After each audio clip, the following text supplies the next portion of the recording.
let's begin with this story. It dates back about 3 to 4 years ago.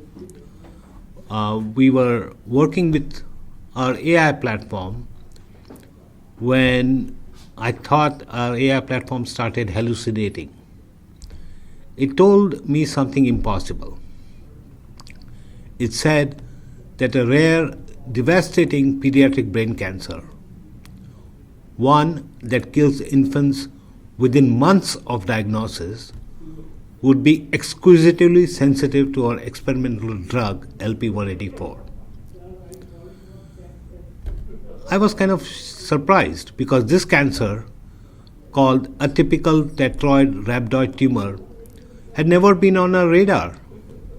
We had never tested our compound against it. But it seemed that the AI's reasoning connected dots across different databases. It linked a chromatin mutation to DNA repair deficiencies, linked DNA repair deficiencies to blood-brain barrier properties of a drug in ways which I could not have mapped. I stared at my screen and thought, is this real or is the machine hallucinating? But today, that prediction from our AI platform has led to FDA orphan drug and rare pediatric disease designations for LP-184. It has led to a collaboration with Johns Hopkins, and potentially it may be a lifeline for children who currently have almost none. But let me also backtrack a little bit, because a few years before this happened, I wasn't sure I believed AI could do any of this. I have spent my career in drug discovery. And if there's one thing I know, is that biology is messy. Cancer particularly isn't neat. It doesn't operate on clean spreadsheets. This is especially true for rare cancers where you might only have a handful of patients, limited tissue samples, and data scattered across dozens of publications in different formats. But if you have to use computers, they are data dependent, they are data hungry. They want millions of data points, clean correlations, clear patterns. So when we started exploring AI for drug development, I was, how should I put it, intellectually curious but fundamentally uncertain. How could a machine reason through sparse, disconnected information? It couldn't make the intuitive leaps that scientists make, connecting a metabolic pathway mentioned in one paper to a resistance mechanism described in another, to a genetic mutation reported in a third rare publication somewhere else. I didn't think it could. But around that time, we also had a mystery we couldn't solve. You see, we were developing LP-184, an investigational drug that targets DNA in cancer cells. And in our preclinical testing, we saw something awry. The drug worked brilliantly in many solid tumor cell lines, but certain cancers, particularly blood cancers, were completely resistant. To me, this was puzzling. Puzzling because blood cancers are usually highly chemosensitive, and this is a drug that's targeting DNA. They should have been vulnerable.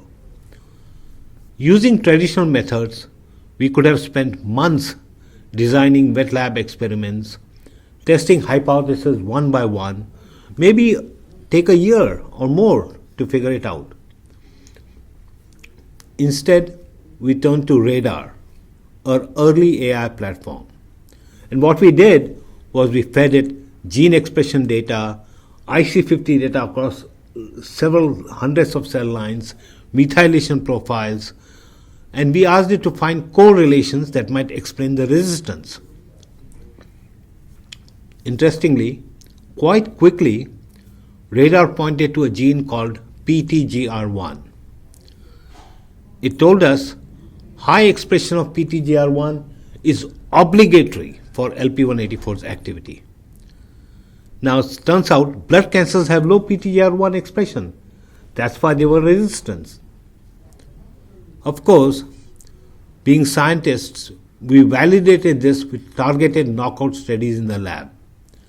We confirmed that without PTGR1, LP184 doesn't work. The AI was right.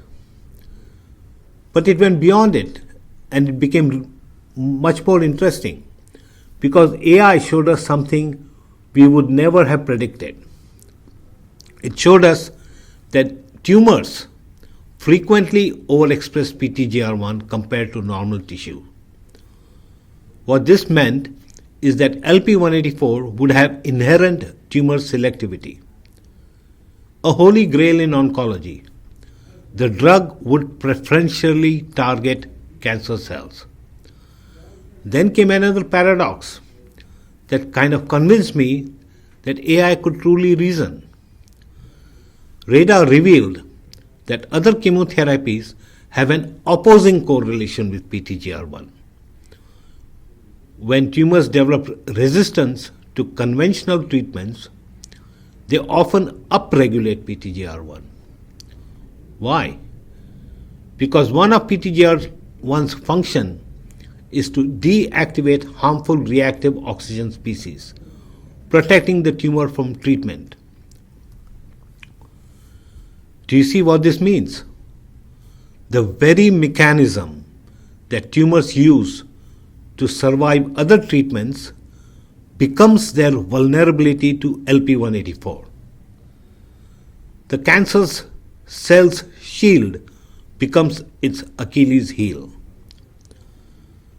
This insight from RADR didn't just explain biology, it suggested clinical strategy. LP184 might be the most effective in chemotherapy-resistant cancers, patients who have exhausted other options. That RADR found this pattern in the noise and connected dots across metabolic pathways, resistance mechanisms, and clinical implications was wonderful. This was my first conversion moment.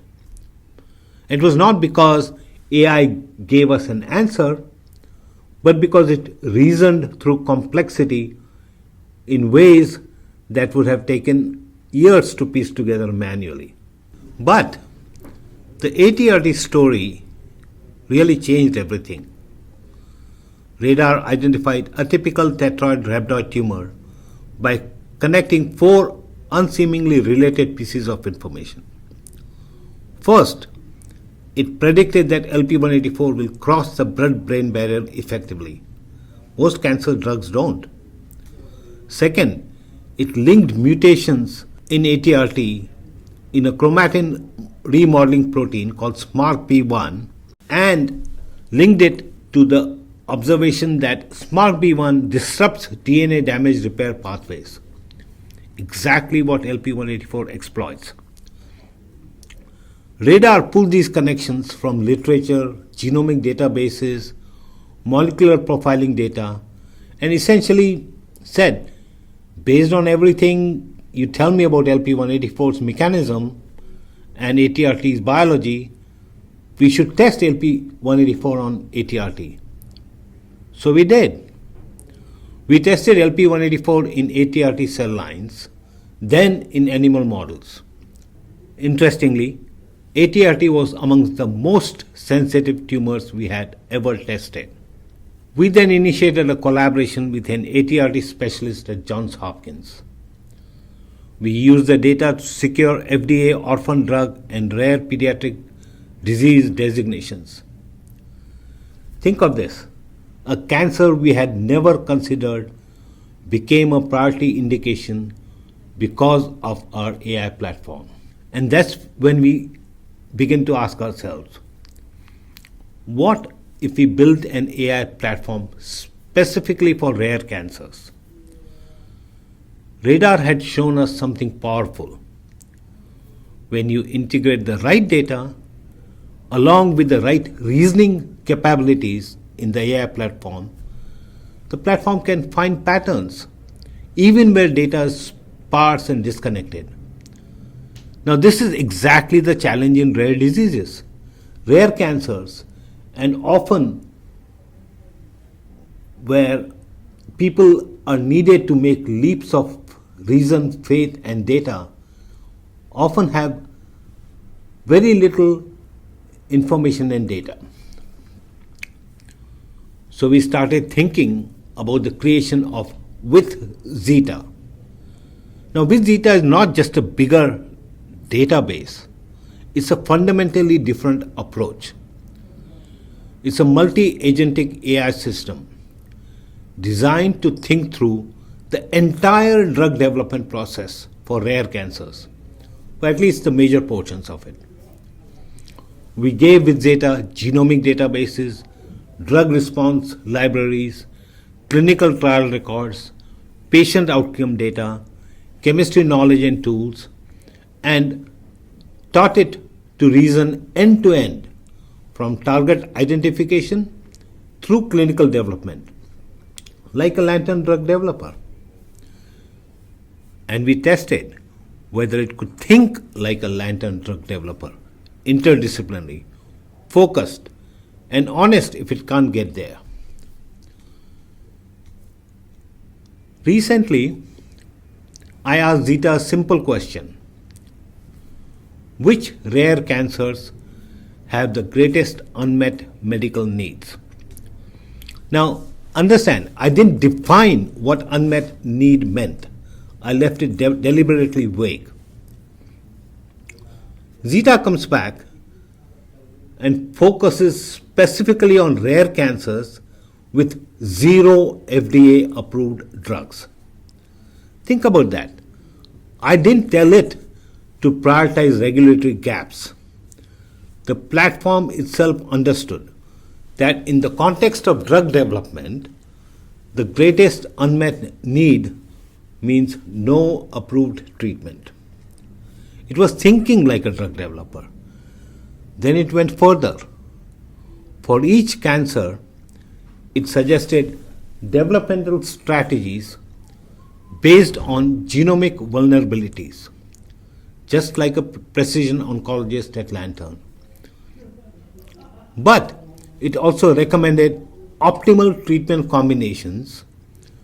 Some of these were novel, using existing drugs that might help patients right now while new therapies are in development.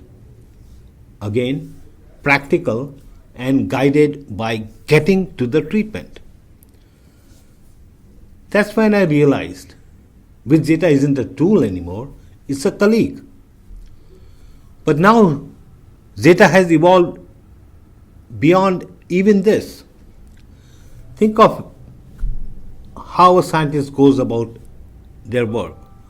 Almost every scientist lives and breathes with a cloud of ideas. You read a paper, you hear something at a conference, a colleague mentions an observation, you dream of something, and these ideas accumulate. Some promising, some half-baked, all demanding time and resources to explore. Now, traditionally, pursuing these ideas requires team members to conduct literature reviews, gather data, run preliminary analysis. Depending on the complexity, it could take weeks before one knows if that idea has any legs. But now, I ask Zeta to evaluate a hypothesis in minutes, to pull together data from multiple sources, to identify potential complications I hadn't considered, to suggest experimental approaches I might have missed. This is especially powerful for smaller teams or teams that lack specific expertise in a particular area. Zeta, in a way, democratizes access to multidisciplinary knowledge. Genomics, clinical trials, medicinal chemistry, pharmacology, all integrated and reasoned through simultaneously. But here's where it gets truly revolutionary.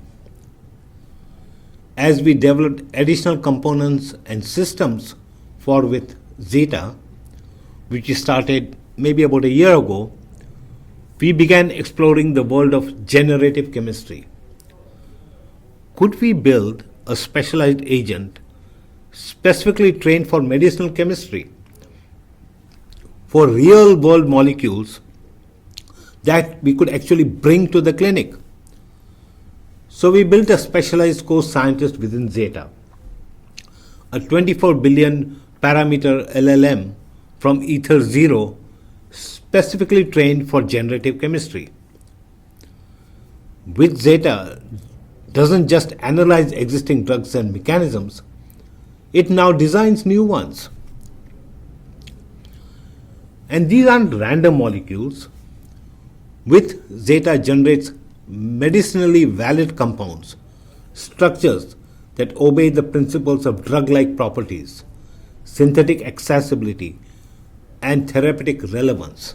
In the last couple of months or so, WithZeta has helped us create several novel chemical entities specifically designed for rare cancer targets of interest to Lantern with very strong scientific rationale and hypotheses. These aren't theoretical, they are in our labs right now, being reviewed and synthesized, and then being tested, with testing approaches also being suggested by WithZeta. So Zeta predictions are being validated right now in our labs. Think about what this means. We have gone from AI helping us understand existing drugs to AI discovering new indications for these drugs, and now AI is designing entirely new molecules from scratch. Our co-scientist with Zeta isn't just reading the literature anymore, it's creating new medicines, new possibilities, which means new hope for patients who have few options, particularly in cancers that have been historically challenged and economically unfeasible. It's interesting that I started this journey uncertain whether AI could handle the messy reality of rare cancer drug discovery. And I've learned something profound. It's not about replacing human intuition with machine computation. It's about partnership. Hence, we work with Zeta. The machine sees patterns we miss. We provide the biological understanding, clinical judgment, and creative direction it lacks. And together, we move faster, think bigger, and take on challenges we couldn't face alone.